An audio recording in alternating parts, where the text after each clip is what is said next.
Tem. Pessoal, eu sei que a gente já está aí no fim. Eu queria começar justamente agradecendo aos guerreiros que permaneceram aí até o final e ao pessoal que, né, todos que participaram de alguma forma do evento, mas principalmente, né, daqueles que ficaram do início ao fim, que eu acho que realmente foi um tour de force que a gente fez aqui nesses 2 dias. E não acabou ainda, mas assim, a gente está reservando esse momento agora para poder pensar em alguns temas emergentes, né? E ouvir de vocês, acho que principalmente em termos, pensando assim nas próximas fases do nosso projeto, né? Em que vocês acham que são temas que surgiram aqui que a gente deveria explorar mais. Eu tenho algumas ideias, então mas eu não vou falar, porque eu já sei. Eu vou passar a palavra aqui para o João também, que ele tem algumas coisinhas para falar, e depois a gente abre para vocês. Eu vou ser muito breve, pessoal. Era só um pouco na linha do que Mara falou. Acho que agora a gente quer mais ouvir, né? Eu também já falamos muito. Tem muita coisa que apareceu, né, no workshop. Eu anotei aqui assim, algumas questões mais gerais que emergiram, que eu acho que são coisas interessantes, né? Eu acho que uma delas tem a ver, talvez que tenha ficado mais claro, né, um pouco das dificuldades, mas também potencialidades de que esse trabalho tem essa dimensão transdisciplinar, né, muito forte, e coloca em contato campos, né, de debate acadêmico,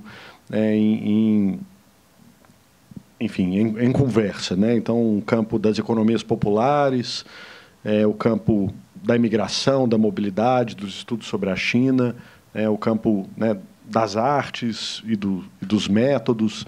Acho que, enfim, acho que esse é um eixo, né, que a gente gostaria um pouco de ouvir também de vocês, assim, né, como ajudar a pensar sobre essas conexões e se elas estão fazendo sentido também, né? Eu acho que estamos aqui também um pouco testando metodologia e testando ideias. Acho que um outro tema são as transformações concretas, né, materiais, assim, que a gente está observando, né, no campo da economia popular, né, essas transformações que a gente, às vezes, trabalhou, né, com alguns termos da economia popular, o empreendedorismo, a empresarização, empresariamento, etc.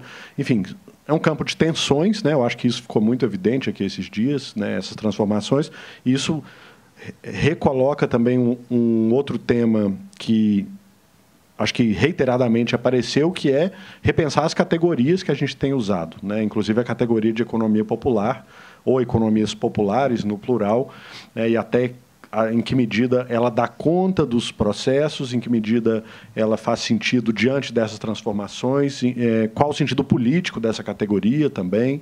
Eu acho que a gente ouviu modulações diferentes e maneiras, enfoques de usar essa ideia para pensar sobre esses problemas, né? Anotei várias aqui que apareceram, né? Eu acho que saio daqui um pouco com um repertório mais rico, assim, em relação a isso. E acho que também, relacionado a isso, essa triangulação, mais que a triangulação, não é a explosão das escalas e ver Belo Horizonte em relação aos vários outros casos, né, essas várias outras geografias, desse encontro das economias populares, né, com os fenômenos transnacionais, em particular da migração chinesa em São Paulo, no Pará, na Bolívia, e na própria China, né, que eu acho que a Camila trouxe aqui no final uma ida à China, né, que também foi muito interessante, né? Então, enfim, acho que são coisas, tá muito aleatórios que eu peguei, mas foram coisas que ficaram assim para mim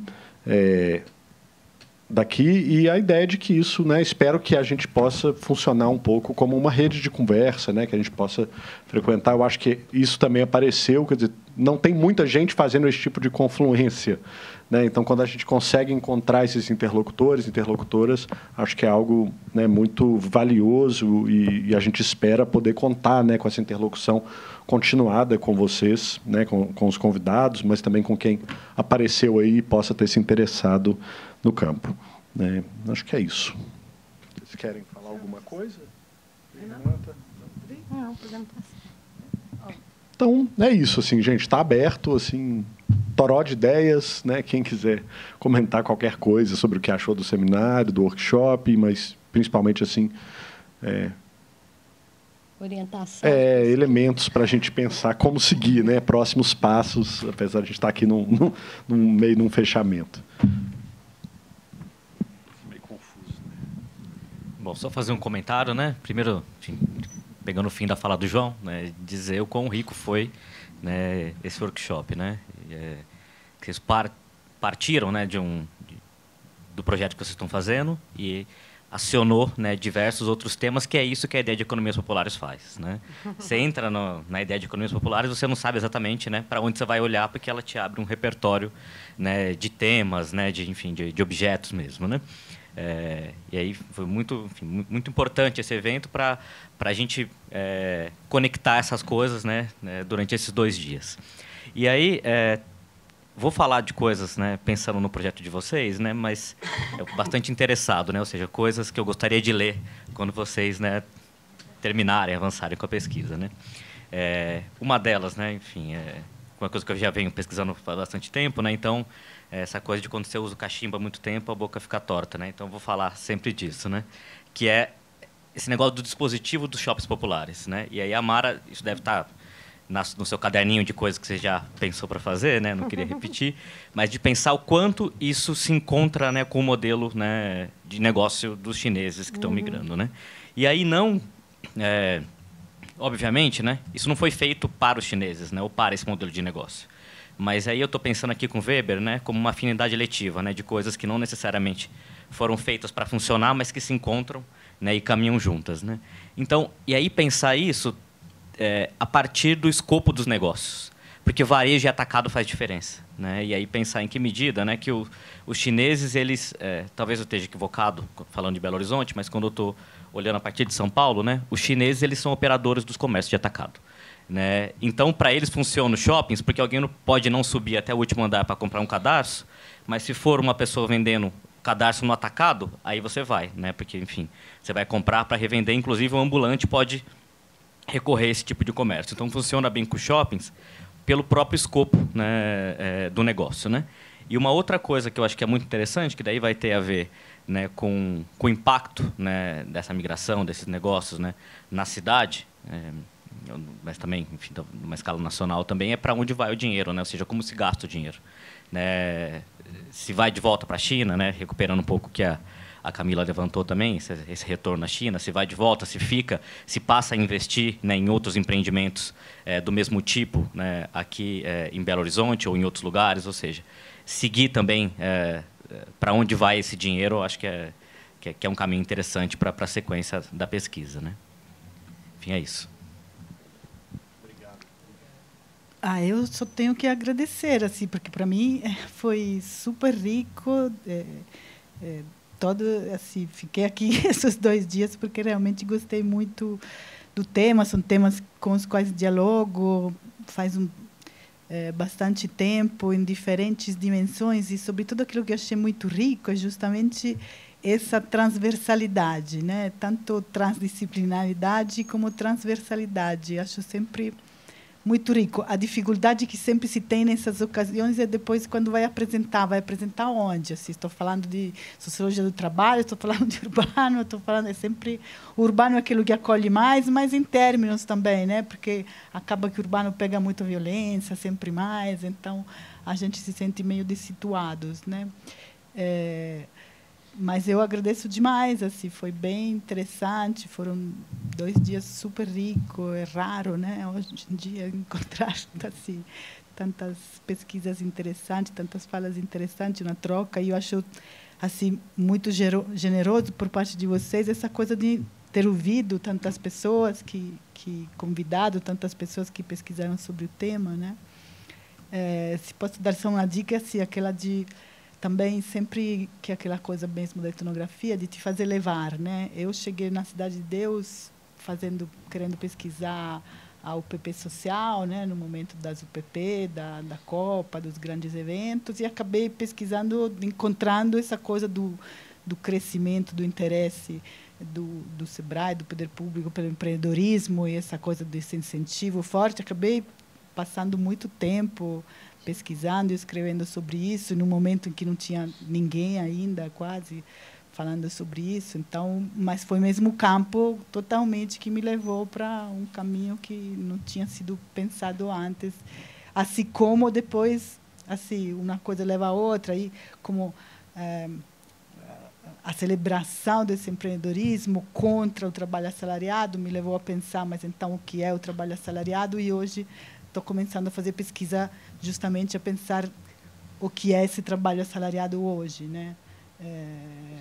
Que tanto se pensa sempre como uma alternativa, e o que significa também, acho que alguma coisa que passamos hoje é a questão da autonomia, acho que é alguma coisa que vale a pena investir.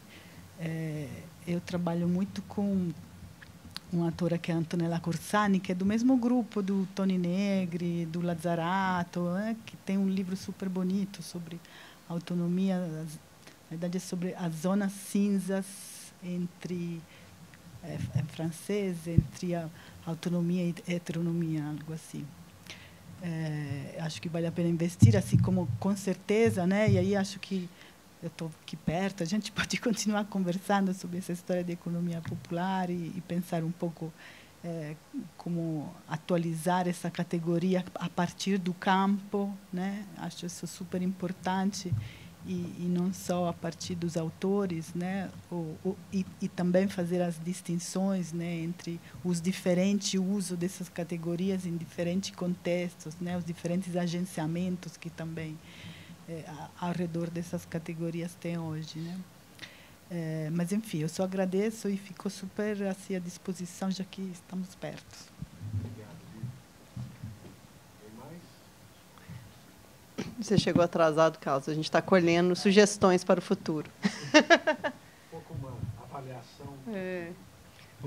Primeiro, pedir desculpa, é que eu estava participando de uma reunião sobre distribuição das bolsas no programa lá, enfim, então... Enfim, desculpa pela essa ausência, né? Foi muito positivo para mim essa nossa discussão, né? Porque, vamos dizer assim, a gente junta e, às vezes, vamos dizer assim, aquilo que nas nossas escolhas temáticas, às vezes a gente separa, né? Enfim, então, como discutir a migração sem discutir as economias populares, né? E eu acho que é justamente o próprio espaço da cidade que unifica essas questões, né? Enfim, então eu acho que a gente tem uma questão, né? Por exemplo, economia popular, talvez a gente não tenha uma definição muito, né, precisa, mas ao mesmo tempo ela agrega e articula muitas coisas que podem ser interessantes, né? Eu acho que, por exemplo, tem essa discussão sobre o empreendedorismo, né? E, enfim, qual é o lugar do empreendedorismo dentro dessa nossa discussão, né? Enfim, então, como a gente mobiliza isso sem, vamos dizer assim, sem naturalizar e entendendo o próprio processo a partir do qual, né, esta gramática se coloca, né? E, enfim, quais são os limites dessa gramática também, né? Enfim, vamos dizer, eu penso aí, por exemplo, quando a gente pensa desde uma perspectiva histórica sobre esses mercados populares. Então, enfim, esses mercados populares, às vezes, eles, enfim, são muito anteriores a toda essa discussão, até sobre o neoliberalismo e tudo. Às vezes, tem características muito ligadas à nossa própria... à história das nossas cidades, né? Dos nossos mercados de trabalho. E, por fim, tem uma dimensão política que eu acho que é importante ressaltar também, que tem a ver com a questão das formas de regulação. E aí, enfim, eu acho que quando a gente fala sobre informalidade, a gente está falando sobre essa questão da formalidade, informalidade, a gente está falando sobre forma de regulação. Acho que quando a gente pensa na questão de políticas de repressão, né, e essas imagens ligadas enfim, a controle sobre esses mercados, a gente está tratando de todo um aspecto político dessas disputas de mercado que, enfim, é inexorável a nossa discussão também, né? Não tem muito...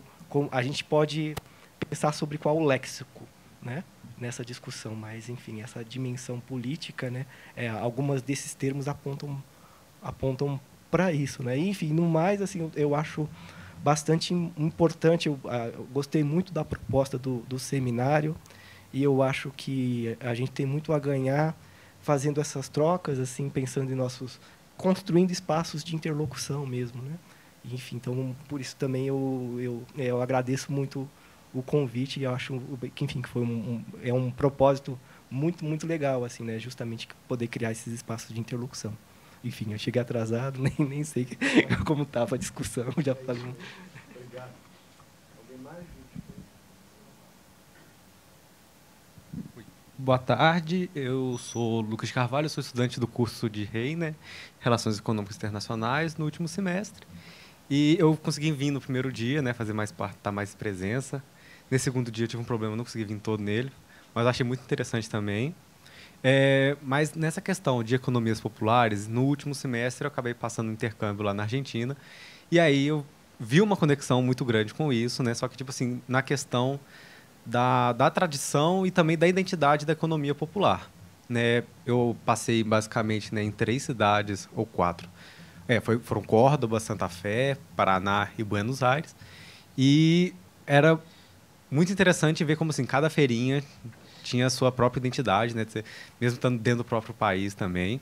E também como, por exemplo, em cidades que eram um pouco menores, né? Mesmo Santa Fé sendo uma capital, Paraná também, tipo assim, você via que era mais uma economia ali feita pelos próprios argentinos, mas quando você ia já para umas cidades um pouco maiores, né, como a própria Córdoba, ou então você passava em São Telmo, de Buenos Aires, assim, você ia para Quilmes, que estava ali um pouco mais perto também, aí você já começava a perceber, né, tipo assim, uma participação de pessoas da Bolívia, do Peru, do Equador, então vindo do próprio Paraguai também.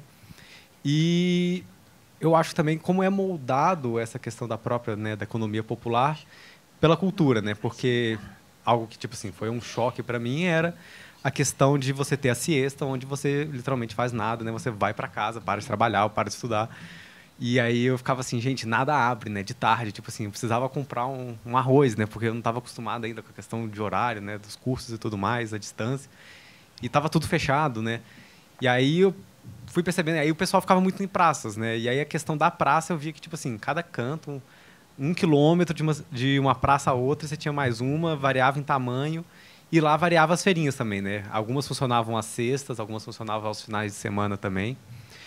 E você sempre tinha de tudo, né? Você tinha lá, assim, desde as pessoas que traziam a sua produção orgânica, né? Da agricultura familiar. Tinha outras pessoas que já traziam coisas mais manufaturadas, né? Que eu mexia com agropecuária.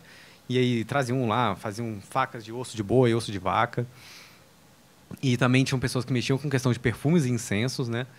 E sempre também voltado na cultura do mate, né? A gente via lá os copinhos e também várias pessoas que faziam coisas diferentes nisso. E lá eu vi... Tem alguns mercados, mas não acredito que eles seriam mercados populares, né? O próprio mercado de São Telmo não seria um desses. O mercado de Santa Fé, eu acho que lá ele funcionava como um lugar, um espaço para as pessoas se reunirem lá dentro, né? Colocava seus stands, colocava suas tendas lá dentro. E aí as pessoas poderiam vender seus produtos lá fora.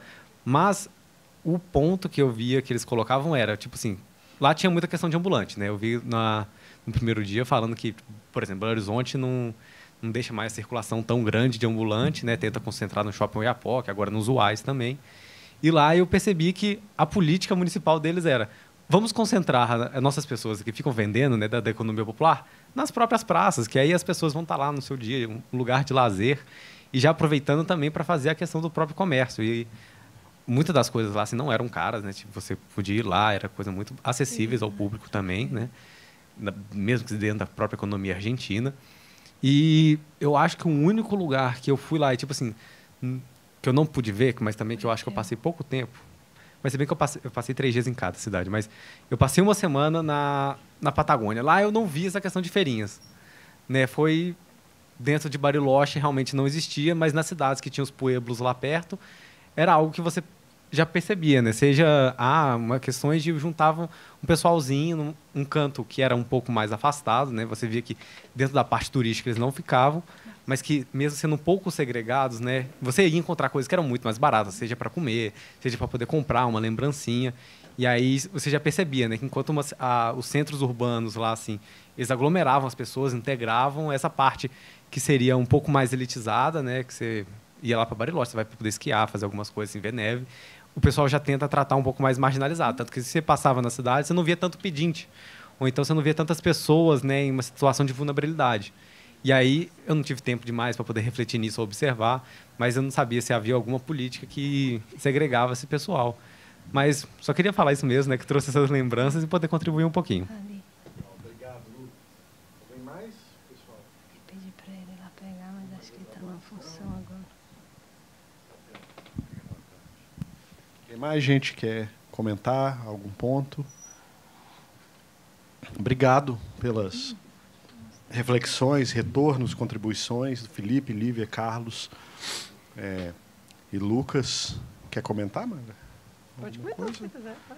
Não, enfim, vocês trouxeram várias coisas, né? Eu acho que algumas batem aqui com aqueles temas emergentes que eu tinha levantado, né? Mas acho que são pistas importantes, tanto do ponto de vista temático, conceitual e metodológico, né? Que eu acho que a gente está tentando construir aqui com essa equipe transdisciplinar, mas também de abrir esse espaço de interlocução, né? Que eu acho que é algo que a gente espera conseguir manter, e acho que alguns temas aqui de cara, né? O Felipe tocou nessa coisa do entrecruzamento, né? Dos shoppings populares com a imigração, como uma afinidade eletiva. Acho que isso é algo que a gente tem conversado, né? E tem aparecido como algo realmente que vale a pena explorar e, enfim, até investigar mais essa experiência, divulgar mais essa experiência dos shoppings populares aqui como um dispositivo, uma tecnologia, né? Que tem aparecido, né? A Lívia, né? Foi primeiro prazer te conhecer, né, nossa colega vizinha aqui, né, que bom poder trocar, né, com você e trazer aí, enfim, esses desafios, né, da transdisciplinaridade, transversalidade.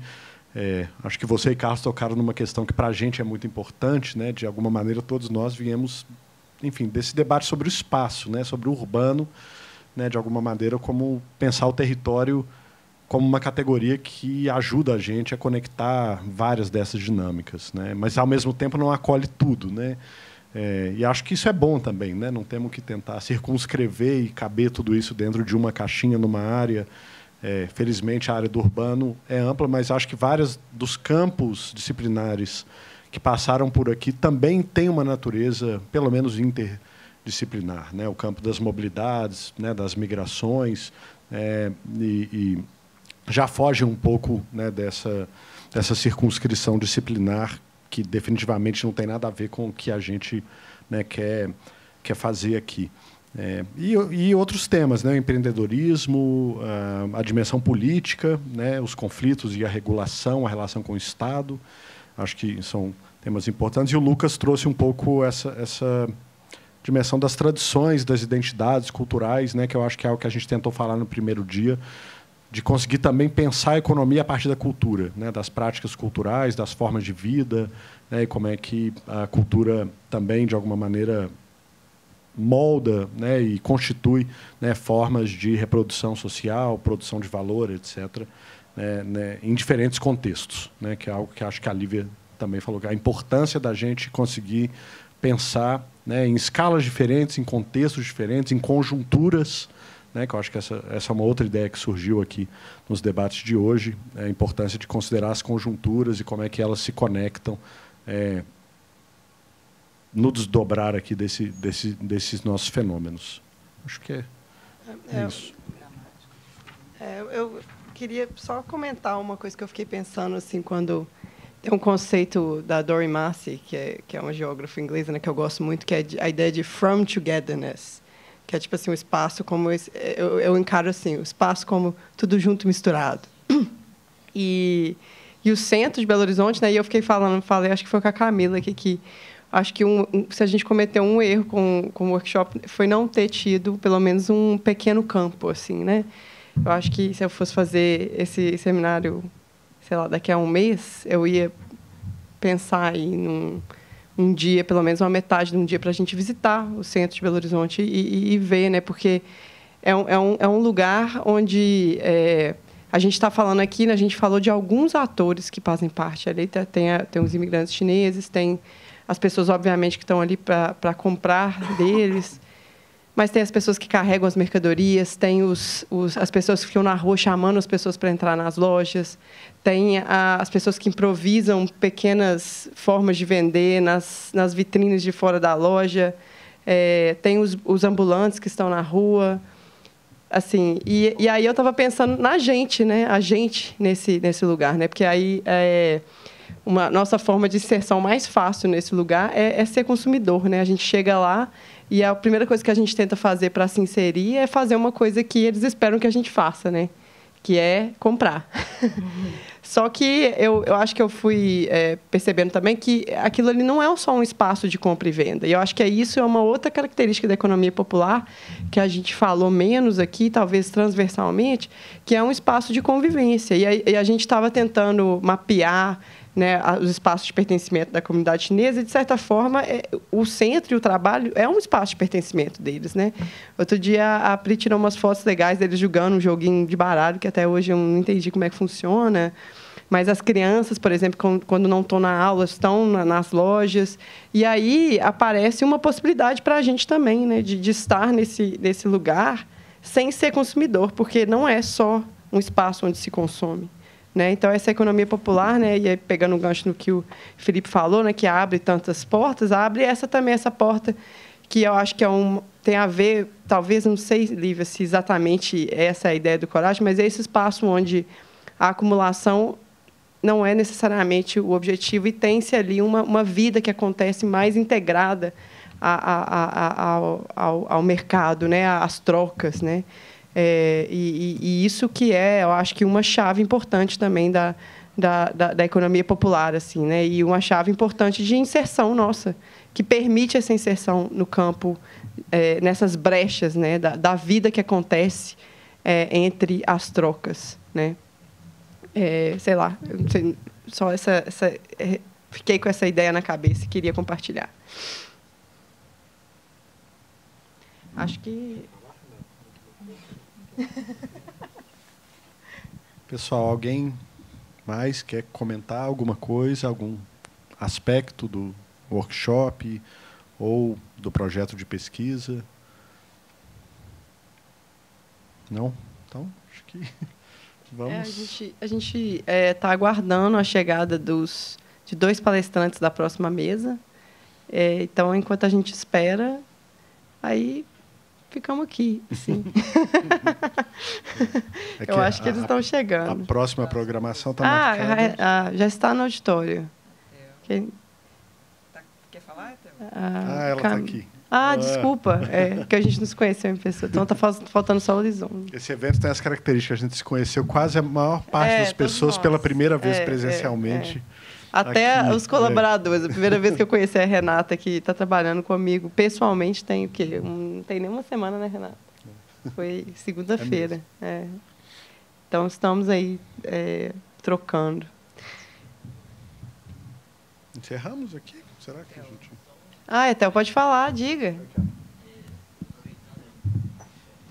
Eu estive na apresentação, tinha até uma sensação de estar sendo um pouco de penetra ao comentar. Né? Eu não sei se a gente comentou muito sobre isso, mas é legal também a gente entender que a gente também está... o foco da pesquisa principal, corrija-me se eu estiver errado, é a comunidade chinesa que vem aqui para participar da economia informal. E ela, apesar de ser a comunidade chinesa mais visível e mais numerosa em Belo Horizonte, a gente também tem outras pequenas comunidades de chineses aqui em Belo Horizonte. Eu posso mencionar 2 principais. A primeira é a comunidade das professoras do Instituto Confúcio. Né? Elas costumam vir aqui ficar por 2 anos, 3 anos, 4 anos. Mas é interessante porque, apesar da natureza ela ser também contratual, ela é de uma economia formal, ela tem envolvimento de organizações. O objetivo ele não é a imigração por si só, mas com o tempo que eu já estive em contato com eles desde 2016, percebe-se que muitas vezes eles acabam saindo dessa comunidade transitória dos chineses e acabam entrando, alguns deles, para a comunidade de negócios, a comunidade lá próximo do Shopping Oiapoque, Shopping Chavantes. Tem muitas interseções, porque a gente estudando essa parte próxima lá do EAPOC, essa parte da economia informal, a gente muitas vezes não consegue mapear toda a comunidade chinesa em si. Existe uma outra comunidade de chineses, que é a comunidade de chineses que trabalham em empresas chinesas aqui e que eles são de um perfil totalmente diferente. Similar um pouco à das professoras no Instituto Confúcio, que vêm de outras regiões da China, que têm formação, no mínimo uma graduação, mas muitas vezes uma pós-graduação. Muitas delas cresceram em cidades, ao invés de crescer na parte rural da China.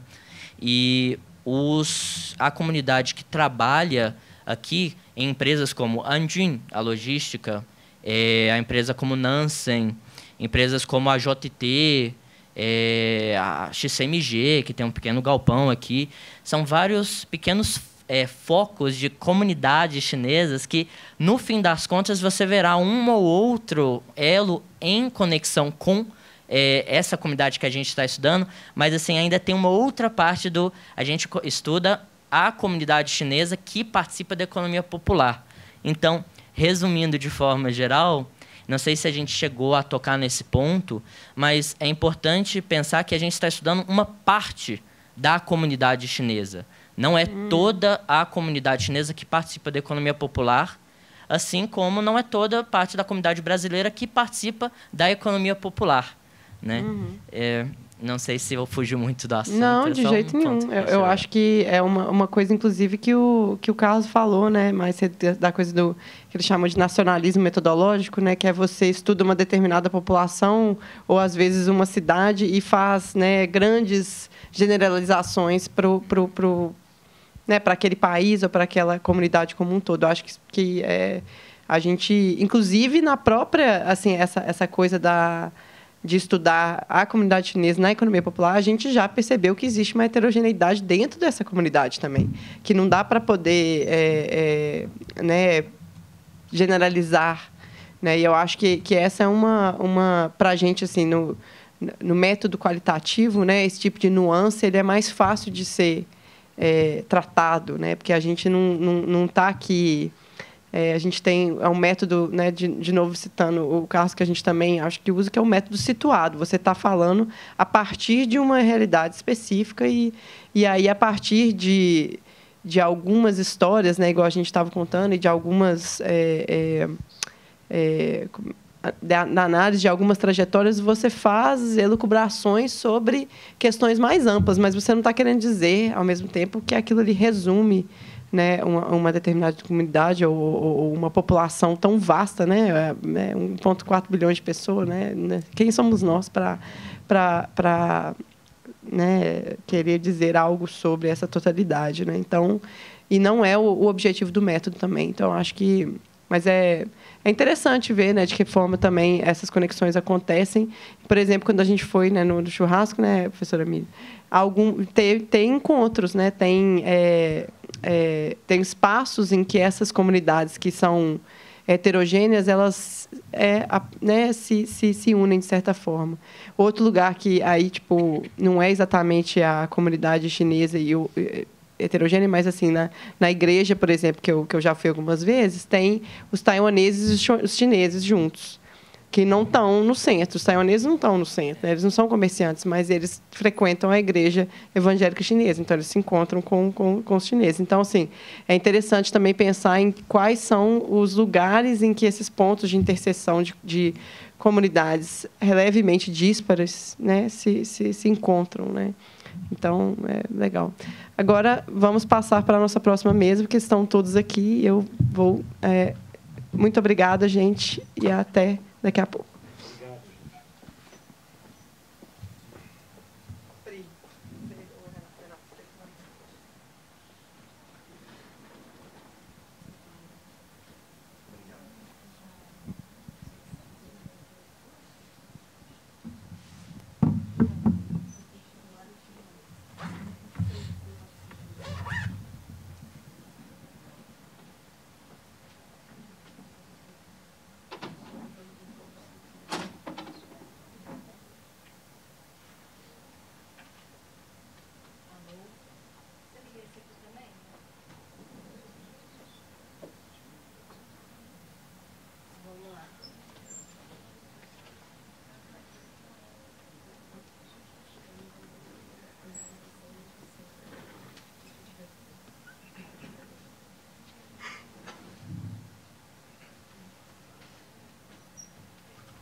Então, pessoal, boa tarde, já assim, quase boa noite, né? Quero agradecer primeiro a presença dos nossos convidados para a próxima mesa, a mesa de número 4, que é a mesa de encerramento do nosso grande evento. Ela se chama Brasil-China, Experiências de Empreendedorismo e Cooperação. Aí eu queria convidar para se juntar a nós aqui na mesa o Lizong Guan, que é do Atacajunto, empreendedor, Mariana Bahia, que é da Câmara Chinesa de Comércio do Brasil, pode vir, e Miriam Piedade Mansur Andrade, que é do Instituto Confúcio. E aí a nossa proposta é que cada um fale um pouco da sua experiência, né? Traga as questões também, e durante 20 minutos. E aí depois a gente faz uma rodada de conversa com os nossos participantes. A primeira pessoa que fala é o Lizong. Sim. E aí, Lizong, você tem uma apresentação ou não? Você vai... Apresentação não. Não? Porque, caso for para quem me conhecer, é só entrar no Instagram, busca Atacajunto, né? Ai. Pode ser que já tenha gente já me conhece aqui, né? Pode entrar lá, que vai me conhecer muito bem lá. Se você quiser falar no púlpito, você tinha falado que gostaria de falar em pé. Sim. E aí, para a Miriam também. E para a Mariana, quem quiser, tiver vontade de falar em pé, é só ir até ali. Ok. Acho que a gente vai falar aqui mesmo, tá? Vai ficar melhor? Sim. Hoje aqui estou querendo apresentar o histórico dos chineses e o histórico do meu pessoal também, tá? Uma pergunta com vocês.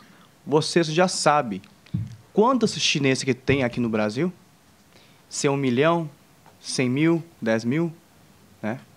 Mas não tem problema não, tá?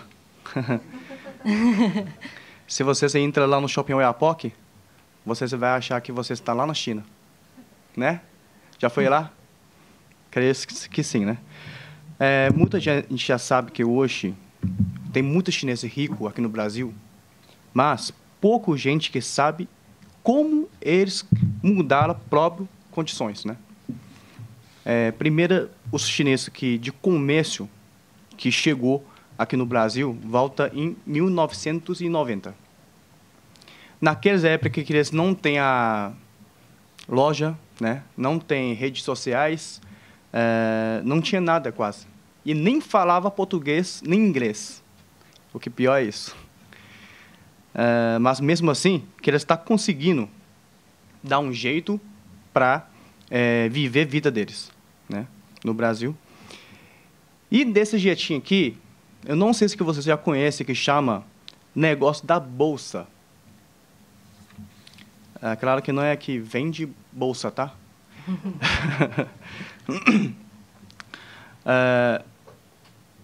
Eles têm, sempre que eles saem com uma bolsa mágica, uma bolsa gigante, que tem de tudo, né? As das mercadorias tem óculos de som, lanterna, pilha, né? Caixinha de MF, aquela anos que muita gente que gosta de MF. E tem tesoura, cortador de unha, copo de água, cinto, até meias cuecas, tá? Muito mais que isso, na bolsa gigantesca, que eles têm que andar muito, né? Tem que bater a porta de cada loja que eles entram, apresentam os produtos para todo mundo. Mas muita gente fala que eu conheço, que eles têm que andar 10 quilômetros até 20 quilômetros a pé para vender os produtos. Então, é uma coisa que é muito difícil mesmo para eles começar aqui no Brasil, ainda não fala português.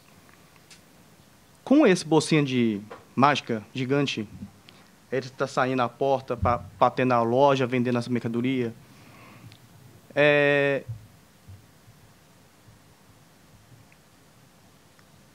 Que eles não falam português, né?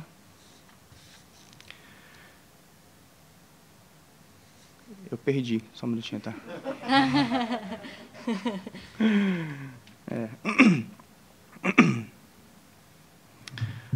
Então, por isso que tem muita gente que estava achando que chinesa, tias, né? Tias chinesas é mais forte que muitos seguranças. Porque eles carregam 30 quilos todo dia, andando 10, 20 quilômetros, né? Quem chega no Brasil entre 1990 até 2005, 99% dessas pessoas que já fazem nesse tipo de trabalho, tá? O que mais incrível é que hoje, muita gente que começaram a vender na rua, depois abriu uma loja grande deles. Muito mesmo. Então, os brasileiros, quando olham para o chinês, pensando como o chinês pequenininho e consegue, né, tem nesse tanto de força, é verdade. É muita gente que fica dúvida disso. Só por causa que é pobre mesmo, né? Então, tem que ter a força. Então, se vocês já passar pelo Oiapoque ou 25 de março, vê uma grande atacadista, lembra que pode ser que muita deles, né, que começaram uma bolsa gigante nas costas, tá? E a gente fala, o que chinês está fazendo hoje aqui no Brasil? Deve ter gente que está com essa dúvida aqui. Qual que é a profissão mais comum entre chinês está no Brasil? Que tem mais, a profissão deles é dono da loja, tá? É dono da loja. Você vai lá no centro, você vai entrar numa loja, vê um chinês, então a loja é dele. Ou que ele tem loja do lado. Aqui no Brasil, o brasileiro quer começar a trabalhar 8 horas da manhã. Mas chinês, 8 horas que ele já contou estoque, né? A primeira vez do dia. Que se trabalha muito, realmente. Nossa próximo 10 anos, que vai ter mais chinês aqui no Brasil, com certeza, né? Mas pode ficar tranquilo, tá? A gente não está aqui para roubando empresa de ninguém. A gente está abrindo mais emprego para todo mundo. E eu preciso de esclarecer uma coisa, que você já sabia que na China, né, nunca invadiu nenhum país. Até hoje, na China, nunca invadiu nenhum país, tá? Mas que temos uma arma secreta. Sabe o que é? É comida chinesa. Já comeu? Ama, né?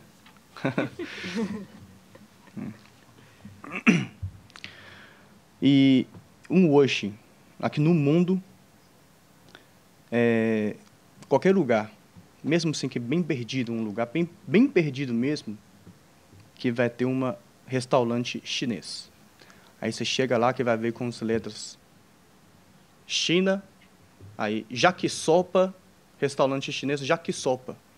Só que nesse yakisoba não tem nada a ver com China, tá? Lembrando, quando você vê uma yakisoba, então, esquece aquele negócio aqui da China, tá bom? Não é verdadeiro. Agora eu vou contar o histórico que eu chego aqui no Brasil. Eu cheguei aqui no Brasil foi dia 5 de janeiro de 2014. Então, até hoje tem quase mais de 11 anos, né? Eu cheguei nesse dia no São Paulo. Quando o avião entrou na cidade, eu olhei para baixo. Eu pensei assim, tá tudo animado. Só vi as casas pequenas, né? Baixa, pequena, e tem muita árvore no meio, tampando. Eu pensei, cadê a modernidade do Brasil? Né? Quando a gente vê pela televisão que ele tem muito modernidade, né? É muito tempo depois que eu descobri que aquelas casas lá é condomínio fechado. Só para quem é rico. Cada casa é mais de 2 milhões. Então, quando eu de China até em BH, eu gastei 10 horas, mais 14 horas, mais 8 horas, cheguei aqui em BH, tá? Ainda não contamos as paradas, né? De Xangai até Tupai, aí de São Paulo, Guarulhos, eu peguei o ônibus, vim para cá.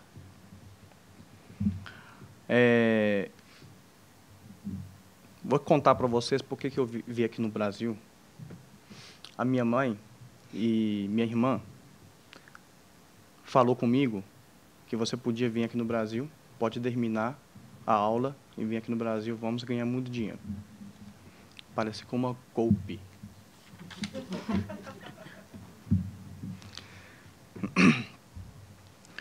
Então, quando que eu cheguei aqui em São Paulo, o meu cunhado aqui me buscou lá. Só que é sacanagem, me buscou lá, me levou lá até no rodoviário, comprou passagem, me deixou no ônibus, sozinho, não falava português, nem inglês. 8 horas, mais de 8 viagem. Mais de 8 viagem. Tinha me deixado só uma telefone. Aquele telefone, até esqueci o nome dele, se parece uma rádio walkie-talkie, aquele antigo. Nextel. Nextel. É isso mesmo, Nextel. Que ele aperta o botão e fala o... Só que, engraçado que nas estradas, que não tem muito sinal.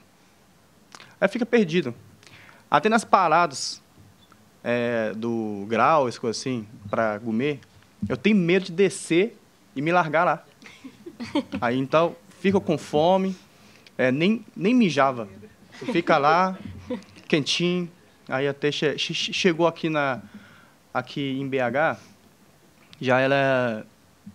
eu cheguei lá em São Paulo tarde, né? 4 horas.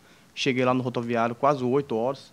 E peguei o ônibus, cheguei aqui mais ou menos 4 horas da manhã. Aí minha irmã e minha mãe me buscou lá, me levou em casa. Aí eu vou contar uma coisa para vocês, Eu cheguei em casa, que eles preparou uma coisa para mim, que chinês gosta de muito, que chama hot top. Você já conhece? Hot top. Só que nesse hot top é de pé de frango. Eu pensei lá, né, que luxo. Um painel tudo de pé de frango. Aí acabando de comer quase tudo. É porque na China é caro demais, né? É R$40 o quilo. Até depois que eu descobri aqui no Brasil é R$1 cada quilo. Eu comi quase tudo. Aí depois eu nunca gostei mais sobre nesse pé de frango. É por isso que na China está comprando muito pé de frango aqui no Brasil. Compra por R$1 ou centavos por quilo, chega lá na China, R$40 o quilo. Eu quero fazer uma pergunta com vocês. Vocês, alguém já chama chinês por China? Alguém já?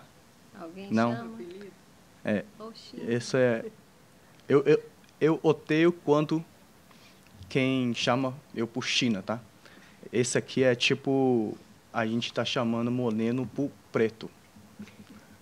É igual. Aí cheguei no Brasil, eu nunca fui na escola, não. Aí direto para trabalho, na loja, né? Igual a maioria dos chineses que quando chega aqui, que eles saem, chegou no mesmo dia, dormiu, segundo dia já vai para a loja, já vai começar os trabalhos deles. Aprendi os português com funcionário e cliente da loja, mas os clientes gostam de muito me zoar. Meu sotaque. É igual balado. Eles gostam de zoar muito. Eu já tive várias lojas aqui no centro, aqui em BH. A primeira loja que eu vendi sombrinha, guarda-chuva e chapéu, meia, né, e produto de inverno. Ela é da minha irmã. Aí depois me passou nessa loja, eu fiquei com ele tem 2 anos. E depois eu abri uma loja de tela, de celular. Todo mundo hoje tem celular, tem que trocar a tela e tudo, né? É onde que vai trocar, no Shopping Chavante ou no Shopping Oiapoque. Aí, eu fiquei nesse ramo de tela de celular tem 8 anos. Aí entrei no Atacado e finalmente criou uma empresa que chama Atacajunto. Então, é uma empresa que agora que eu tenho lá no centro, que vende todos os produtos. E no dia 18 do ano passado, 18 de maio de 2024, eu postei meu primeiro vídeo no rede social. Nesse vídeo tem 1 minuto. Só que eu gastei 3 horas com 4 funcionários na loja para gravar um vídeo de 1 minuto. Aí a gente gastou 3 horas, né? Na verdade, com nessas 3 horas, a gente não terminou de gravar ainda. Aí uma funcionária que me deu uma ideia. Você bebe um pouco? Aí ele foi lá, abriu a loja, porta e saiu, voltou com uma cerveja de Brahma na mão. Aí eu bebi tudo de uma vez. Aí o vídeo saiu. Uma vez só, saiu. Então tem que agradecer nesse Brahma, tá?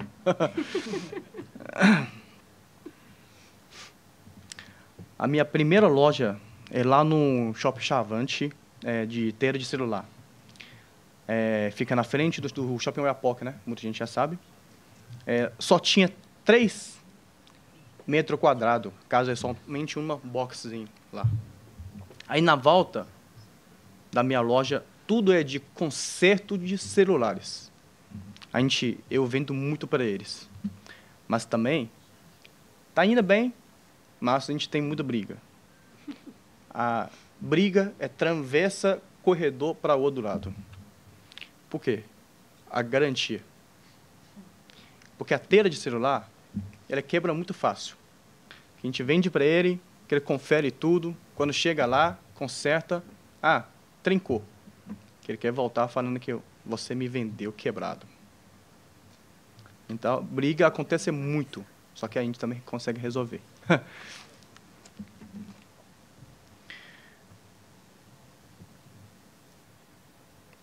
E vocês, o que acham que vocês acham quanto feriado aqui no Brasil, o que chinês faz?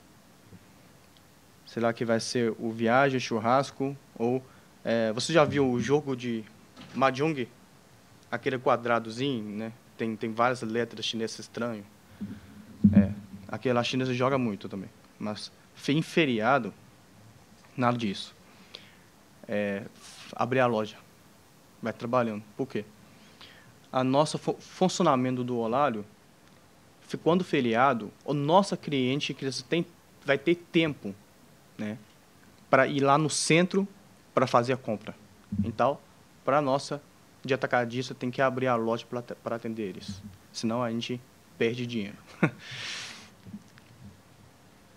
Se você tiver um dia, né, qualquer pessoa daqui, tiver um dia que tem folga e não tem lugar para ir, vocês podem ir lá no Oiapoque, tá? Lá no Oiapoque é 365 dias aberto. Tá? Tem muitos chineses lá, então 365 dias aberto lá, não para de funcionar. Vocês podem ir lá para vocês conhecer, tá bom? E o final, eu quero deixar um conselho para os novos chineses que vai vir aqui no Brasil. Porque aqui no Brasil tem muitos chineses que não falam bem português, não. Que eles na verdade, que nem fala português, mas fala português. Fala português com sotaque chinês. Então, nesse conselho que eu vou deixar para os chineses que vai vir aqui no Brasil agora, para começar a aprender o português, então, você vai ter que começar a aprender fonemas primeiro e depois vai aprender no português. Porque se não fala português com sotaque chinês, é muito feio. Tá? Tá bom? O meu a apresentação vai ser só isso mesmo. Ok?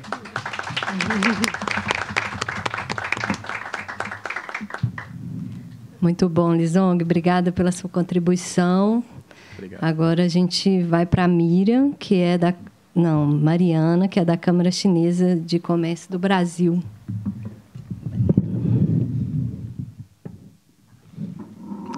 Obrigada. Boa tarde, pessoal. Boa tarde. Todo mundo sempre fica na dúvida do que uma Câmara de Comércio faz, né? Na verdade, na China, ela é mais fácil de ser explicada. porque o chinês adora instituições colaborativas, né?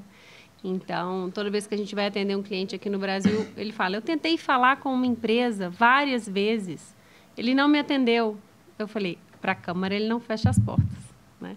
Então, o objetivo da Câmara, nós somos uma associação de empresas, nós somos justamente o terceiro perfil que foi mencionado no primeiro painel, onde a gente atende as empresas brasileiras que querem acessar mercado chinês e atende as empresas chinesas que querem vir para o Brasil, né?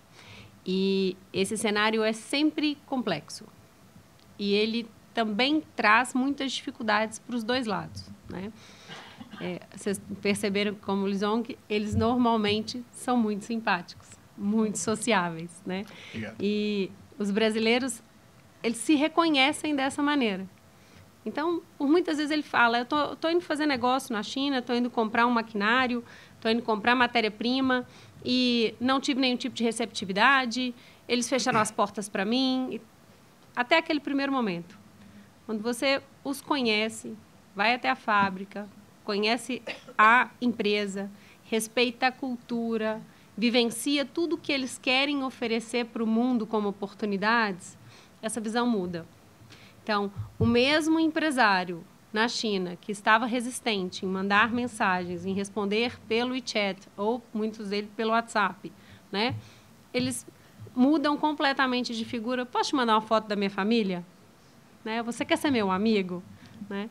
Então, nós temos muita similaridade nesse sentido, né? Acessar a China não é fácil. Então, quando a gente vai fazer qualquer tipo de pesquisa, qualquer tipo de prospecção para as empresas que a gente atende, ou qualquer tipo de acesso a essas empresas chinesas, a gente tem que respeitar uma série de questões que no Brasil a gente normalmente não dá valor. Cada região da China, você vai ter uma questão a ser respeitada. Cada pessoa que você conversa na empresa, o nível hierárquico, né?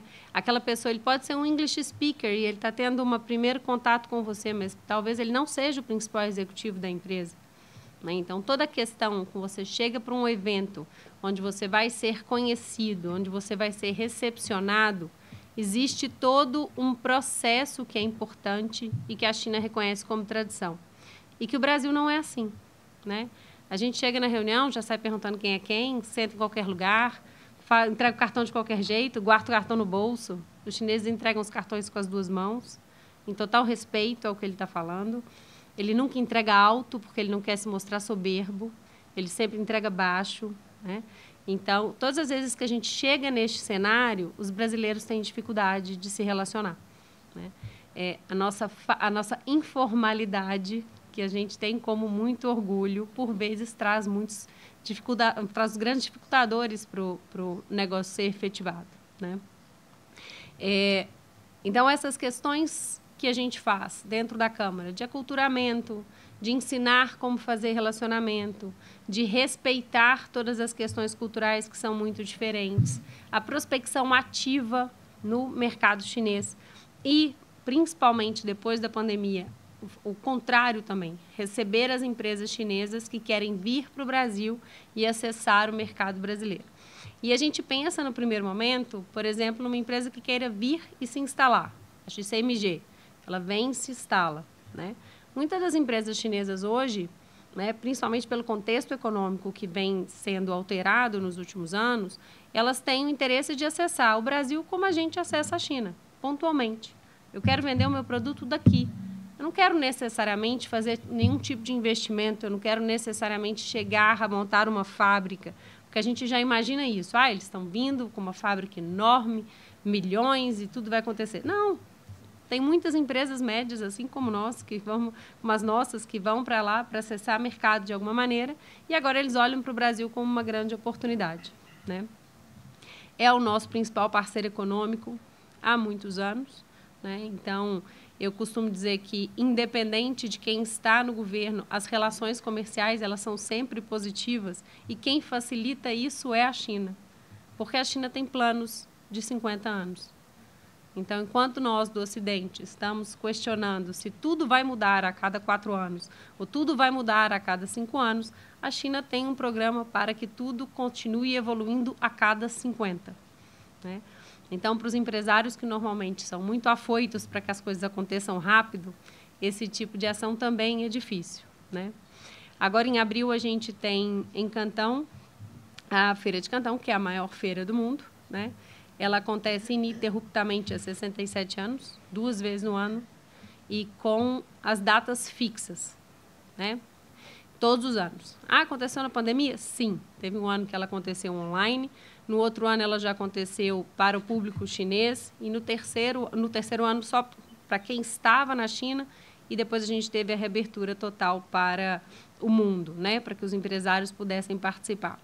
E agora, e nos últimos anos, nesse momento de reabertura da China, pós-pandemia, para agora, esse ano é um ano histórico de brasileiros indo para a China.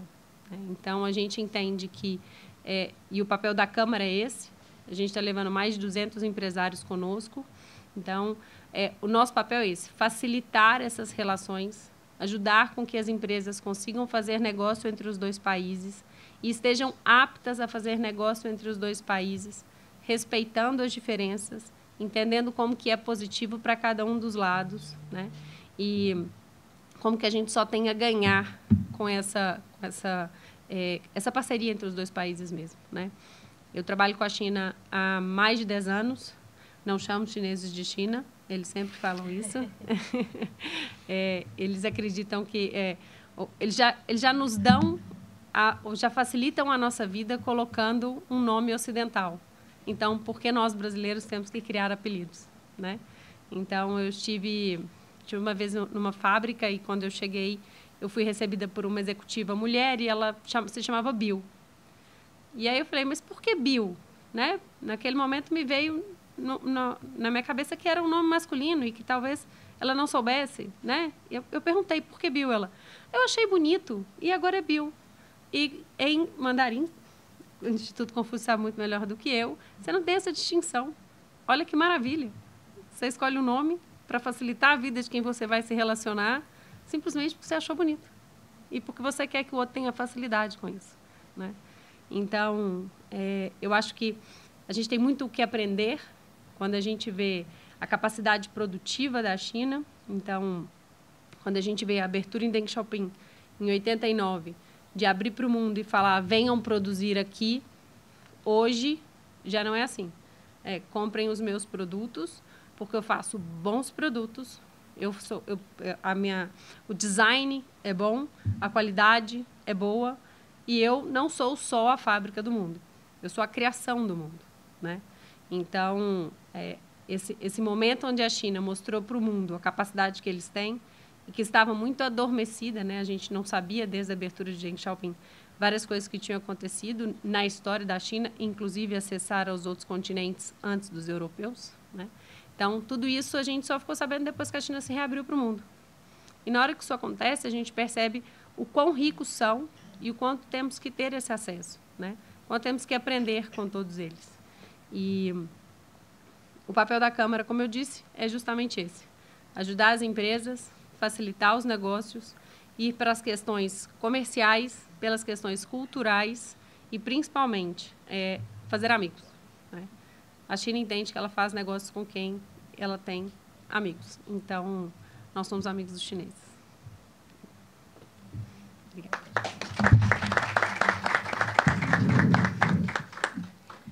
Miriam, aí você pode passar o... Obrigada, Mariana.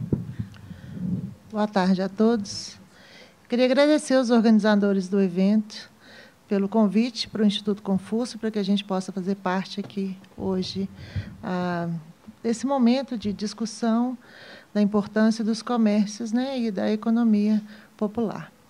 Agradeço em nome dos professores Priscila, Mara e João, que foram os meus contatos iniciais, e sei que a professora Renata também faz parte do projeto. E queria anunciar que nós estamos com uma diretora nova, porque vocês conheceram o professor Liu Yi, e nós temos a professora Cília, que é um nome que ela encontrou para ter de contato conosco. A professora Cília é hoje a nossa diretora chinesa. Então, eu vou falar um pouquinho da história do Instituto Confúcio. A apresentação vai ser breve, eu acho que é importante esse momento de conhecimento. O Instituto Confúcio hoje tem 11 anos de história e ele é uma parceria iniciada entre a UFMG e a Universidade Huazhong de Ciência e Tecnologia, a HUST. Foi um projeto iniciado por uma professora da Faculdade de Letras, em conjunto com a Diretoria de Relações Internacionais da UFMG. Então, hoje, os Institutos Confúcio são mantidos por 2 fundações chinesas que são vinculadas ao Ministério da Educação da China. São mais de 500 Institutos Confúcio ao redor do mundo, e hoje, no Brasil, estamos em 14. E, nessa numeração, o nosso instituto ele tem um papel de uma boa posição pela nossa participação em vários eventos, pelo número de alunos que nós possuímos, e nós temos uma competição de proficiência na língua chinesa chamada Chinese Bridge, que ela ocorre todos os anos em 2 níveis, nível aluno universitário e nível aluno de ensino médio. E, curiosamente, nossos 2 campeões de 2024, nível Brasil, porque o nosso Instituto Confúcio foi campeão, estão aqui hoje. Eu queria pedir uma salva de palmas para o Etel e para a Vitória.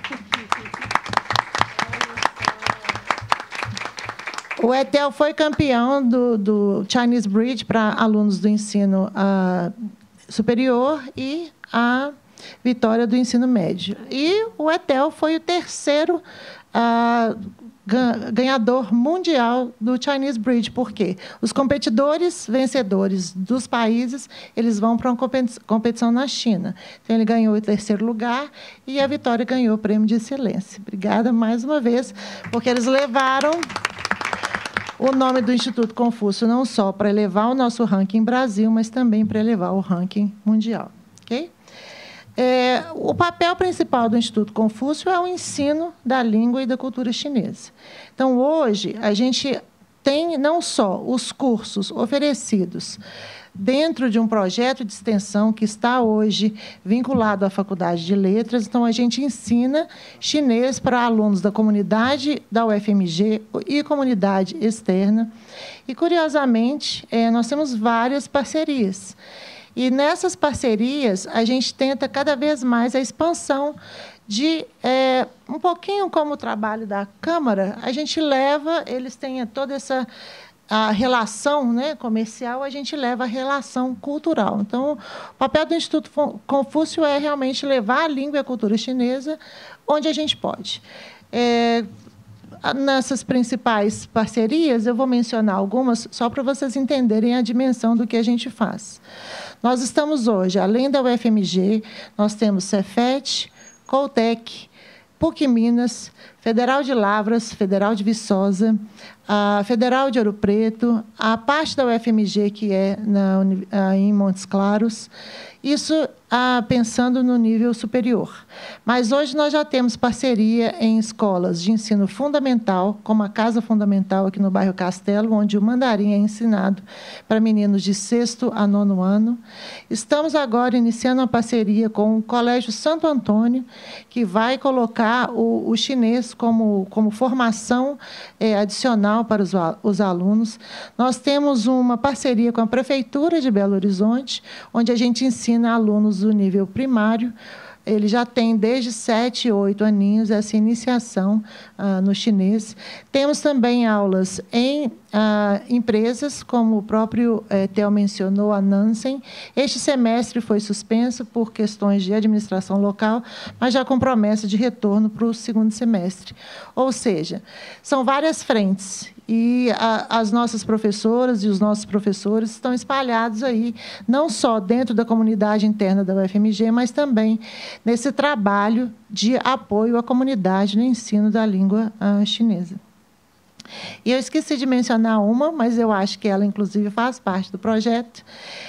Como a Mara disse, pensando em todas as trocas que ocorrem, né, nessa economia popular, Hoje, nós damos aula em parceria no Shopping Oiapoque para atender a comunidade chinesa dos filhos dos chineses. O que acontece com os meninos? Eles são filhos de chineses, nascidos no Brasil, têm o domínio da língua através da audição e da fala, pelo contato com os pais, e, às vezes, os pais mandam os meninos para estudarem 1, 2 anos na China, para que eles tenham ali a capacidade da fala e da escuta, mas eles têm dificuldade de escrita e de leitura, porque a língua primeira deles é o português. Então, estamos lá nesse projeto de apoio à comunidade chinesa. É um projeto sem fins lucrativos, que foi aberto nessa parceria, inclusive com o apoio do dono do Shopping Oi. O dono das lojas, ele trouxe, ele cedeu o espaço, cede ali toda a infraestrutura para que a gente possa dar a aula para atender essas crianças que, como vocês mencionaram, em horários vagos, são dentro das lojas trabalhando. E conseguem ali ter aí o tempo também de aprendizado. Ou seja, nessas trocas, o Shopping Oiapoque também é um espaço de ensino e aprendizado. Okay? O Instituto Confúcio hoje ele traz várias oportunidades acadêmicas e também comerciais. Nós temos vários intercâmbios que estão abertos, eles ficam disponíveis ali no site do Instituto Confúcio, carregado na página da Faculdade de Letras. E qual que é a vantagem desses intercâmbios? Geralmente são intercâmbios que têm uma parte boa coberta pela China, que é, por exemplo, a parte de tuition, que seria o estudo, e a parte de acomodação, o aluno tendo que bancar somente a passagem aérea. Então, isso nós temos hoje intercâmbio de 4 semanas, 6 semanas, 1 ano, mestrado, doutorado. Então, tudo isso é muito positivo para que a gente possa ofertar, de novo, não só para a comunidade da UFMG, mas também para a comunidade externa. E a gente vem desenvolvendo um trabalho dentro da Faculdade de Letras já há 1 ano, que é a possibilidade da gente ter um curso superior em chinês. Esse é uma tentativa aí do nosso Instituto Confúcio, desde que a gente iniciou a gestão. Por quê? Porque a gente percebeu uma demanda muito grande dos alunos do próprio Instituto Confúcio querendo levar adiante a sua formação. Então, a quantas anda essa situação? Primeiro, a gente iniciou a oferta de formação livre na Faculdade de Letras. Nós temos um ciclo básico do chinês 1, 2, 3 e 4, inclusive 2 das nossas professoras, que são professoras da graduação, estão aqui, professora Pan e professora Li. E os alunos que têm essa formação manifestaram mais ainda o interesse em ter realmente a graduação no chinês. Então, nós já iniciamos uma movimentação, existe ali a anuência da reitoria, nós já estamos em contato com a Prograde e o andamento é bem previsto para que nos próximos 24 meses a gente já tenha também o curso de formação bilíngue chinês-português. Isso é algo bem interessante, porque a gente está contribuindo para um mercado latente, não só o mercado educacional, mas o mercado comercial, porque todas as empresas que estão vindo para o Brasil, elas têm uma demanda muito grande de funcionários que tenham condição de dominar as 2 línguas. E a gente recebe, por exemplo, vários anúncios de empresas querendo ou precisando contratar, e elas utilizam o Instituto Confúcio como fonte de divulgação dessas vagas. Então, esse curso também vem não só para atender uma demanda acadêmica, mas também uma demanda mercadológica. Hoje, a USP ela tem essa graduação, que já foi lançada há alguns anos, mas ela tem um foco mais de licenciatura. O nosso ele vai ter um foco superior, o superior tecnólogo, né? Ele vai ser um curso mais curto e uma vantagem bem interessante para nós. O curso vai ter 2 anos de formação na Faculdade de Letras e 6 meses de formação na China, com tudo bancado pela nossa universidade parceira. Ou seja, o aluno vai ter não só a formação do chinês no Brasil, mas 6 meses de vivência na cultura, na língua e no Estado em geral, para que ele tenha essa boa formação. A nossa universidade parceira, a RUST, também já deu anuência para o projeto, então ele está aí em tramitação, podendo ser, a qualquer hora, anunciado aí, não sei se para o processo seletivo deste ano, né, para 2026, talvez para o de 2027. Então, eu penso que é um caminhar que está atendendo às tendências do momento. As relações entre Brasil e China estão cada vez mais estreitas, não só no lado comercial, mas também no lado acadêmico. E a UFMG vai ser protagonista, trazendo aí um curso não tão longo, né, porque ele vai ser de tecnólogo, e que vai atender a demanda acadêmica e a demanda comercial. Então, hoje, voltando ali à questão do histórico do Instituto Confúcio, hoje a gente já tem mais de 1.800 alunos formados pelo Instituto nesses últimos 11 anos, e a tendência é que a gente continue aí a contribuir como esse fator, quase que a gente brinca, né, que todo mundo do Instituto Confúcio acaba tendo uma ponta ali de embaixador da língua, embaixador da cultura, para poder contribuir na divulgação da relação entre Brasil e China. Então, hoje a gente está à disposição e espero ter passado um pouquinho do que é o Instituto Confúcio para vocês. Muito obrigada.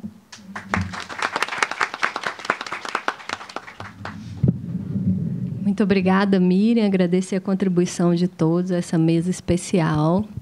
E abrir para perguntas. A Mara já está ali olhando. Tem tempo que ela está querendo falar um tanto de coisa. Não, mas eu queria fazer uma pergunta para cada um, assim. Sim. Mas só dizer antes uma coisa. Eu e a Mara somos as mais novas estudantes do Confúcio, né? Professora ali. Muito bom. Eu, a Priscila Musa, que não queria falar aquele dia, sou eu. Bom, a gente está feliz. Queria primeiro agradecer muito a presença de vocês. Assim, eu acho que, do ponto de vista da organização do nosso evento, assim, é uma mesa muito especial, porque não é só... né, a gente passou esses dias assim, com debates acadêmicos assim, muito interessantes, mas assim, ter a presença de vocês aqui adiciona uma riqueza para o evento que é essencial assim, para o sucesso da pesquisa e também para as relações, né, se estreitarem mais entre a pesquisa e a comunidade, né? Porque o nosso objetivo com esse trabalho não é só fazer um trabalho acadêmico que acabe e fique dentro da universidade, né? A gente quer que ele seja útil também para a comunidade chinesa que está aqui em Belo Horizonte. Então, esse diálogo com vocês é essencial para que isso possa acontecer. Então, muito obrigada. Aí eu queria colocar algumas questões para vocês, assim, para o Lizong, assim, tem algumas questões que são curiosidades, assim, sobre a sua trajetória. Se você pudesse falar para a gente, assim, de onde na China você vem, e você falou que sua irmã e sua mãe vieram primeiro, né? E aí elas trabalharam aqui também no comércio. Se você puder falar um pouquinho delas também. E você terminou sua fala falando, né, que pode esperar que vai ter mais chinês no Brasil daqui a 10 anos. Aí eu fiquei me perguntando se ainda chegam muitas pessoas, se você tem percebido que novos chineses têm chegado em Belo Horizonte e se eles vêm também para trabalhar no comércio, ou se são pessoas um pouco diferentes que vêm para fazer outras coisas também. Esse perfil aí do novo migrante que você parece que, né, acha que vai chegar. Tá certo. Então, primeiro que eu vou falar mais do meu pessoal e da minha família, tá? A minha irmã, que veio aqui em BH em 2006, quando eu muito novo. Então, eu chorei tanto quando ele saiu de lá, porque eu sei a época que aqui no Brasil, o chinês vinha aqui no Brasil, é bem pobre mesmo, que eles têm que andar, tem que dar tanto força que eles conseguem viver a vida deles.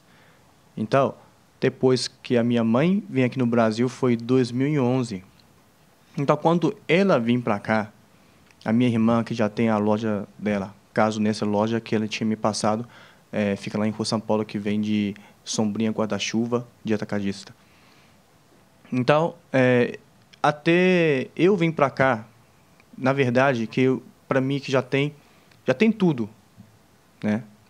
Já tem tudo. Então tem pouco dinheiro, né? Tem a família e tudo, mas quando minha irmã vem para cá, não tinha ninguém. Ainda não fala português. Então, imagina que qual que é a força que ela deu para conseguir fazer o negócio dela, né?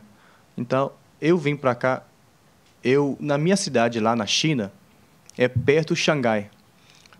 Tipo, Xangai até na minha cidade, tipo daqui para São Paulo, né?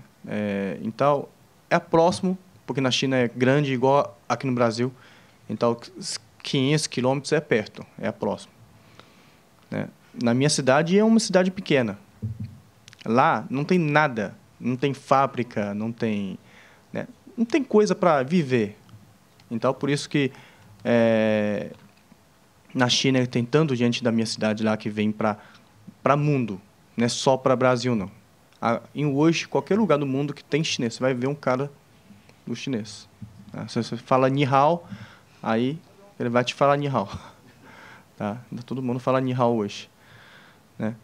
E sobre a próximos 10 anos que vai vir muito chinês, claro que sim, né? Vai vir muito porque a família chinesa está no mundo, já é muito grande, né?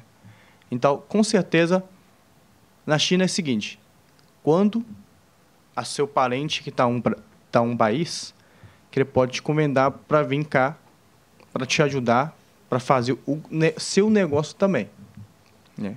Então, com certeza que vai vir muita gente também para tudo. E hoje para faculdade para estudar, né? Igual do Confúcio, do professor também, né? Comércio, com certeza que vai ter mais, porque na China tem muita tecnologia hoje, né? Então, que vai encaixar aqui no Brasil e com outro país também. E, tipo, Pijadi, né? O carro elétrica, né? Que eles montaram uma fábrica aqui no Brasil. Então, que eles montaram nessa fábrica aqui no Brasil, que eles abriram um emprego, mais de 20 mil pessoas, mais de 21 mil empregos. Então, acredita que os chineses que vai vir aqui no Brasil, nem é questão de ajudar, né? Que a gente está um ajudando o outro, né? Para a gente crescendo junto. É porque hoje aqui na China, entre a China e o Brasil, vai ser um amigo bem forte, né? Então, espero que continuar disso e para melhorar de dois países, ok? Obrigada. Esse inclusive, né, foi o discurso, né, essa última parte que você falou, e o Xi Jinping falou isso quando ele veio aqui no Brasil, né, essa coisa da amizade, de crescer junto. Eu vou fazer uma pergunta que eu acho que dá para vocês duas, assim, mais ou menos, na realidade, porque, para a Mariana, eu fiquei pensando no perfil dessas empresas que vocês têm a colaboração, e um pouco também assim na relação da Câmara com os empreendedores chineses aqui, né? Se você já conhecia o Lizong, por exemplo, eu fiquei com essa curiosidade, e se é uma proposta também da Câmara de fazer essa ponte. E para a professora Miriam, eu queria, assim, porque você já contou um pouco para a gente, eu queria que você compartilhasse um pouco também o papel do Instituto Confúcio também como esse espaço da comunidade chinesa, né? Que não só vocês têm esse caráter acadêmico, mas também tem uma certa função informal, né? Que você comentou com a gente. Eu queria que você falasse um pouco sobre isso aí para todo mundo conhecer. O perfil das empresas que a gente atende, em sua maioria, são empresas médias. Porque as empresas grandes, elas acabam conseguindo fazer o trabalho delas sozinha, né? Então, por vezes, eles nos contratam por questões pontuais, ou seja, participar de uma feira, ter acompanhamento de uma missão lá, então, fazer alguma coisa em loco, então, os escritórios de lá atendem, né? Porque os escritórios de lá também são gerenciados por brasileiros. Então, Agora, a empresa média, é o dono da empresa que vai ter que resolver, ele que resolveu que ele vai fazer algum tipo de importação, ele que tem que fazer a prospecção. Então, normalmente, ele não dá conta de fazer tudo sozinho. Então, o perfil da empresa que a gente mais atende é a empresa média. Tá? E foi, ao longo da história da Câmara, sempre empresas brasileiras com o objetivo de acessar o mercado chinês.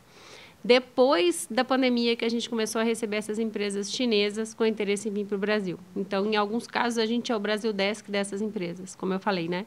Elas não vão vir, vão ser uma XCMG e vão abrir um grande galpão e começar a produzir aqui. Não, elas também são empresas médias que também estão com esse formato de que querem acessar mercado internacional. Né? A gente não se conhecia, né? Com frequência, a gente tem alguns contatos com os chineses que aqui estão, né? Mas acaba que o mundo também... os mundos que a gente vive também são muito distintos, né? Assim, as empresas que eu vou atender, ela vai buscar a lâmpada que está lá. Ele quer a lâmpada que está lá. Ele não pode comprar a lâmpada que está aqui.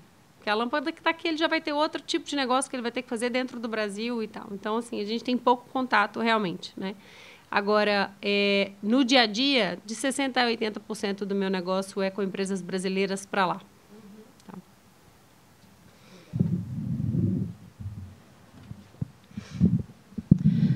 Mara, obrigada pela pergunta. Na verdade, eu esqueci de falar logo que eu apresentei o Instituto Confúcio, porque ele é formado por duas direções.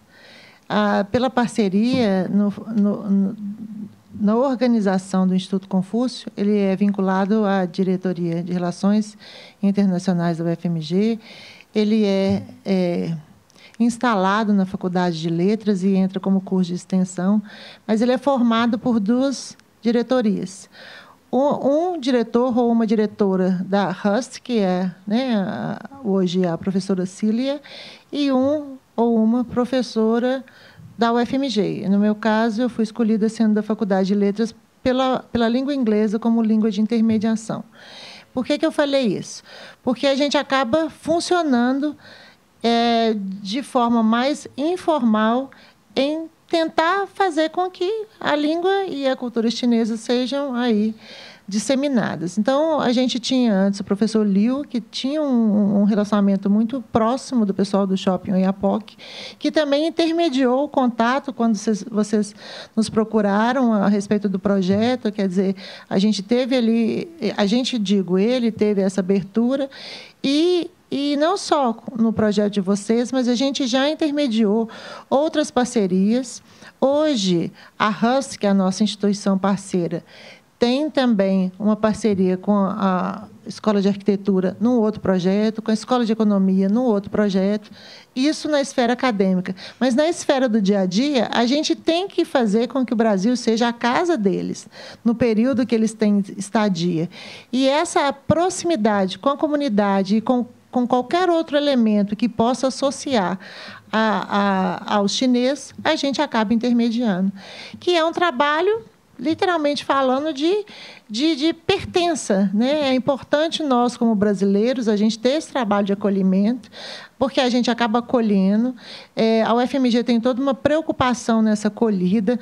Então, como parte da parceria, a gente tem a liberação de quartos no dormitório, né, na residência estudantil. Então, a gente tem professoras que residem lá. Isso tudo faz parte do acolhimento. A gente faz bastante evento em que elas consigam participar, ou eles consigam participar da cultura local. O ano passado, eles foram numa festa junina em Santa Luzia, e, para eles, aquilo foi o melhor que podia acontecer. Eles terem chance de comer canjica, que eles gostam muito daquele caldo quente, e comer milho cozido ali. Né? Então, e o ano passado, a gente estava com tudo pronto para levá-los no Festival de Jabuticaba, em Sabará. Só que a gente teve um contratempo e não pôde ir. Mas eles estavam loucos para ir para Sabará, porque tem a Igreja do Ó. E a Igreja do Ó, ela tem elementos que foram ali, né, trazidos por uma relação com um arquiteto, ou não digo arquiteto, mas um artista chinês. Então, tudo que a gente pode promover para que eles tenham essa convivência no Brasil de forma bem ativa, a gente tenta fazer. Obrigada. Obrigado, professora Miriam. Pessoal, mais alguma dúvida, questão? Comentário? Peço para a gente só não se alongar muito. Deixa eu ver. Boa noite, né? Meu nome é Lucas, sou aqui estudante da UFMG, do curso de REI. Eu queria só fazer um pequeno comentário mesmo, porque, tipo assim, minha política que eu tive, assim, meu primeiro contato com a cultura chinesa foi com o Instituto Confúcio, né? Mas foi bem na pandemia, aí eu fiz um semestre, mas acabou que, tipo assim, tinha muita coisa acontecendo na pandemia, eu não pude continuar. Eu ia voltar até esse semestre também a fazer o curso de mandarim, só que na hora que eu vi, eu fui deixar para a última hora e acabou que já estava esgotado, né? E aí foi esse o primeiro contato que eu tive. O segundo contato que eu tive com a questão da China foi no trabalho, né? Trabalhei na Secretaria de Desenvolvimento Econômico e lá o que eles faziam? Basicamente, o governo chinês convida o pessoal para fazer um curso na China. Geralmente é um curso pequeno, assim, de 1 mês ou então 2 semanas, né? E geralmente é um curso voltado para a área que você está, né? No caso, eu estava trabalhando no setor de energia, desenvolvimento logístico, e nessa questão o curso era voltado para, no caso, assim, como os tomadores de decisões, né, ou então planejadores públicos podem promover políticas de transição energética, né? Algo que vocês mostraram também, né, na questão do workshop, como é que a China está avançando nessa questão da transição energética. E foi algo que despertou ainda mais minha curiosidade, porque eu tive a oportunidade de ter uma diretora que foi para lá e ela, quando voltou, assim, me contou, tipo assim, coisas que a gente às vezes pensa que é nos sonhos, né? Cidades com muitas luzes, né? Passou por... Eu não consigo decorar o nome de todas essas cidades, mas ela falava assim que tudo funcionava como se fosse um pequeno relógio suíço, né? Tudo marcando seu tempo exato. E aí eu fiquei muito fascinado com essas coisas. Eu falei assim, nossa, um dia eu quero ir para lá. E aí até a própria questão do Instituto Confúcio, né? Que oferece essas oportunidades. Teve uma outra oportunidade também que eu acho que foi uma organização de países ou regiões de estados lusofonos, né? E aí a questão entra Macau. Aí minha pergunta seria, né, essa questão assim, há uma proximidade muito grande com o português, porque eu vi que, tipo assim, quando eu fui passear um pouco pelo Google Maps, né, passei só esse mais perto que eu tive de lá, havia coisas realmente que conversavam com o português, mas há uma aproximação muito grande. Se for fazer um intercâmbio para lá, seria, tipo assim, mais próximo culturalmente? Obrigado, Lucas. Mais alguém? Carlos? Lucas, perdão, pode responder a pergunta? Vou. Uhum. Lucas, obrigada pela pergunta. Curiosamente, esse evento que você disse que tem, né, o governo de Minas participa, levando, né, grupos daqui para a China.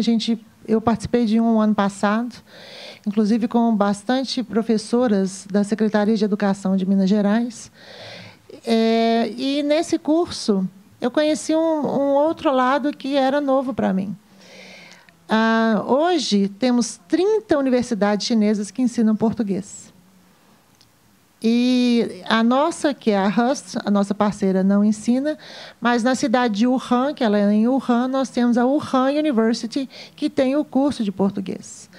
E isso faz parte do documento que a gente está elaborando para a defesa do nosso curso aqui, que é uma demanda que não só vai atender o Brasil em termos de profissionais bilíngues, academicamente falando e mercadologicamente, mas vai atender também a China, que precisa de professores de português. Não é só Macau. Então, nós temos hoje, além de Macau, 30 universidades que têm a formação no chinês. Então, nesse curso, por exemplo, nós ficamos 15 dias na China e o curso foi dado todo em português. Por quê? Porque todo mundo que foi não dominava o chinês. Então, a gente precisava que todas as palestras fossem dadas em português. Então, eles foram... A parte do curso foi em Pequim, mas a gente teve parte do curso também em Xangai e tudo dado em português. Só para você entender a dimensão. Ou seja, essa relação Brasil e China, existe a relação China-Portugal e essa demanda está literalmente em alta. Ok? Obrigada.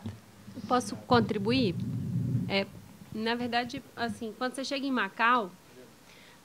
Macau, é interessantíssimo, porque você tem praticamente toda a sinalização, tanto em cantonês como em português.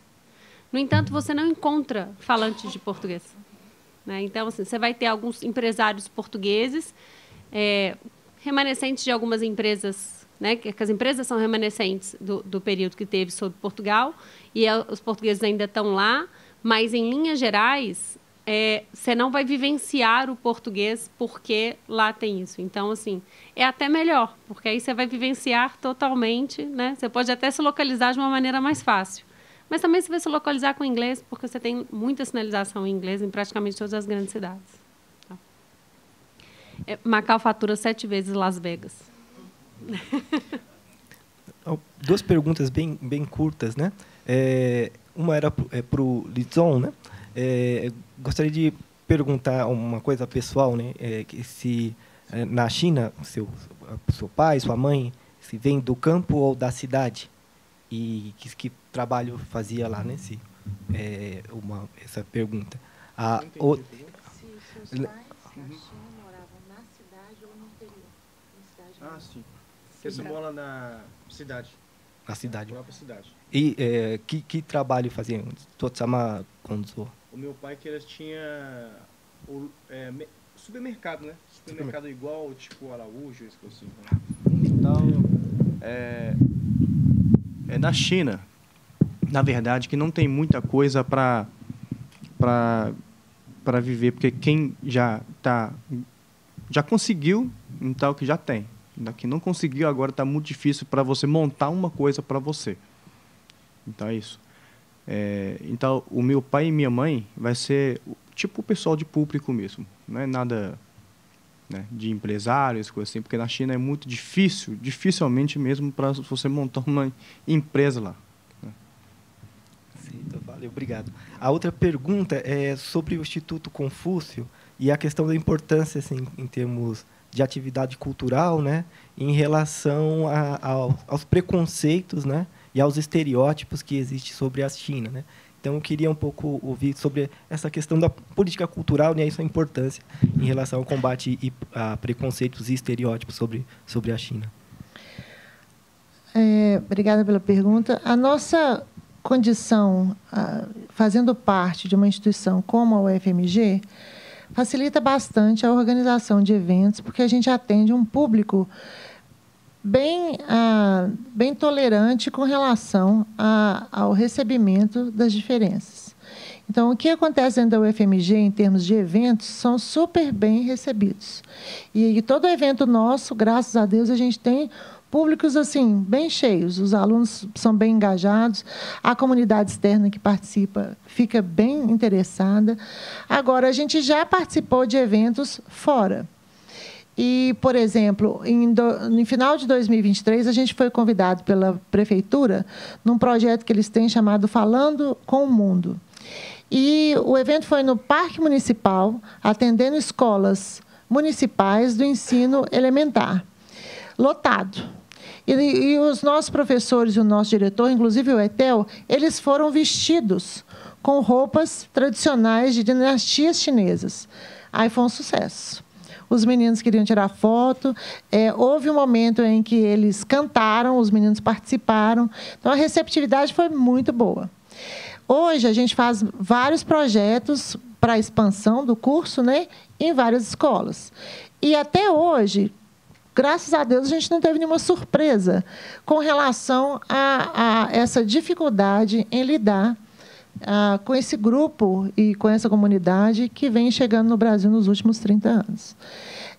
Então, o papel do Instituto Confúcio, uma vez nós recebemos uma mensagem um pouco ofensiva por Instagram, uma mensagem de Instagram, foi logo no início de 2023, e, assim, eu só pedi à pessoa que organiza, que é responsável pela rede, de bloquear, e nunca mais aconteceu.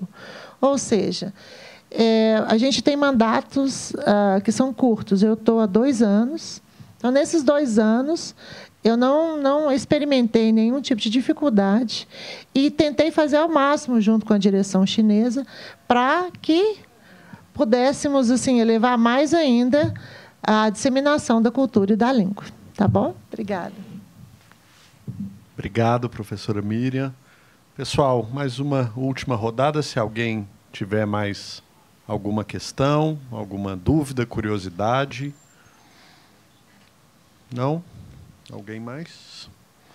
Não? Então, posso encerrar? Acho que você quer falar mais.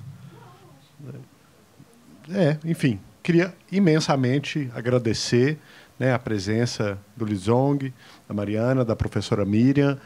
Como a Mara falou, a gente teve 2 dias imersos aqui, né, em trabalho acadêmico, né, discutindo trabalhos, perspectivas. Tivemos convidados de fora, a quem também eu queria agradecer muito por estarem aqui esses 2 dias conosco, né, mas a gente queria muito fechar de uma maneira diferente, né, e eu acho que a composição dessa mesa, né, expressa um pouco esse desejo nosso de que não seja um encerramento, mas que seja, na verdade, um início, né, ou um estreitamento aí da colaboração, da construção, né, de uma relação de amizade, né, de cultura Brasil-China, o FMG, comunidade chinesa, né, e quero também muito agradecer especialmente a professora Miriam, né, que abriu as portas do Instituto Confúcio para a gente, foi muito importante na nossa aproximação, né, com a comunidade, e a gente espera aí, a gente tem pelo menos mais 1 ano de projeto, né, a gente acha que isso vai continuar depois, né, de outras formas, continuar colaborando, né, e também estamos à disposição, né, obviamente, ao que vocês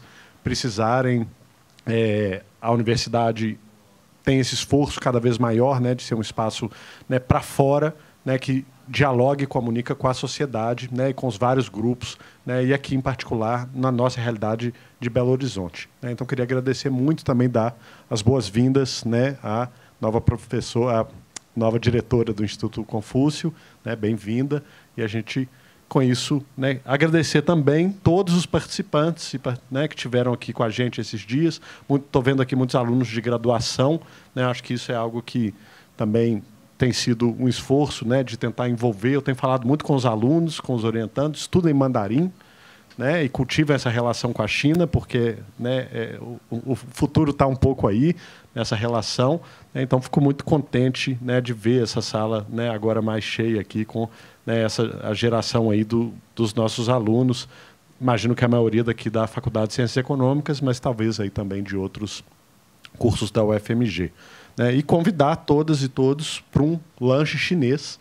Né, a gente quis encerrar o evento, né, também com esse momento da comida chinesa, né, Lisão, que todos nós amamos, certamente. Ontem fomos parar num restaurante chinês, né, é parte aqui da nossa tradição também. E é isso. Obrigado, né, todo mundo. E a gente continua aí em diálogo, em colaboração e conversando. Muito obrigado, gente.